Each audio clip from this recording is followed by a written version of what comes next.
మనం పండుగ ఎందుకు చేసుకుంటాం? ఏదైనా గడిచిపోయిన దాన్ని ఎందుకు మళ్ళా యాద్ చేసుకుంటాం? మంచిగా అనిపిస్తే యాద్ చేసుకుంటాం. గీసొంటిదే మళ్ళా కావాలనిపించినప్పుడు పండుగ చేసుకుంటాం. అయితే ఎవ్వరు రాని దావత్కి సుతం పత్రికలు కొట్టించి ఓ మా దావత్కి ఫంక్షన్ హాలే సరిపోలే అన్నట్టే ప్రచారం చేసిరు అనుకో రాదురి. ఏం దావత్తు ఏం ప్రచారం అని చూస్తున్నారా? అయితే ఈ వార్త చూడుర్రి, ముచ్చటేందో మీకే అర్థమవుతుంది. రాష్ట్రంలో షై పార్టీ అధికారంలోకి వచ్చి ఏడాది అయింది కదా.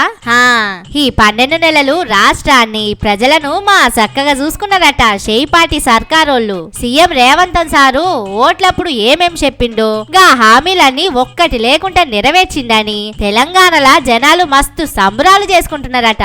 ప్రజాపాలనకు ఏడాది, ప్రజాపాలన విజయోత్సవాలు అని జనాల పైసలు ఖర్చు పెట్టి సంబరాలు చేస్తున్నారు. ఇందిరమ్మ ఇండ్లు ఇస్తామని చెప్పి Musi project, FTL, buffer zone, Hydraa అని గరీబోల ఇండ్లు కూలగొట్టిరు కదా. గా ఇండ్లు పోయినోళ్ళందరూ రోడ్ల మీదనే మస్తుగా సంబరాలు చేసుకుంటున్నారు. హాస్టల్లో పెట్టిన తిండి పడక చదువుకునే పోరగాళ్ళు వాంతులు విరేచనాలైనా సరే దావకార్ల బడి శాత కాకుండా మంచాన బడి సుతం సంబరాలు చేసుకునేటందుకు సంకలు కొడుతున్నారు. ఇక రైతులైతే ఎప్పటి సందో ఎదురు చూస్తున్నారు. ఏడాది ఎప్పుడైతుందో, సంబరాలు ఎప్పుడు చేసుకోవాలనో అని. షై పార్టీ రేవంత్ సారు ఏలువాడికి ఏడాది అయినందుకు మాజీ ఎమ్మెల్యే రసమయి బాలకిషన్ సారు ఓ పాట కైగట్టి పాడిండు. మీరు సుతమినుర్రి ఆ పాట.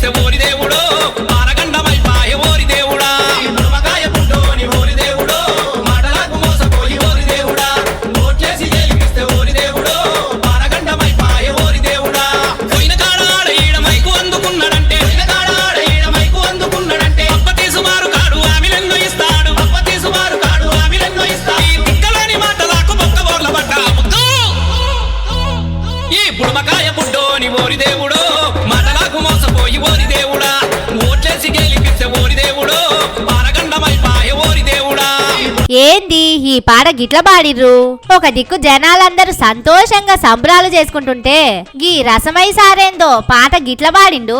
అయినా మరేంది సారు? పులి, గిలి అని, బిడ్డ, అరే అని మంచిగా ఘాటు పదాలు కలిపి సారు మీద పాట రాయక గిట్ల ఉన్న నిజాలని కలిపి కైగడితే ఎట్లా? పాపం ఏడాది సంబరాల సంతోషంలో ఉన్న సారు బాధపడడా? పండుగ పూట గిట్ల బాధ పెట్టొచ్చునా అని అంటున్నారు జనాలు.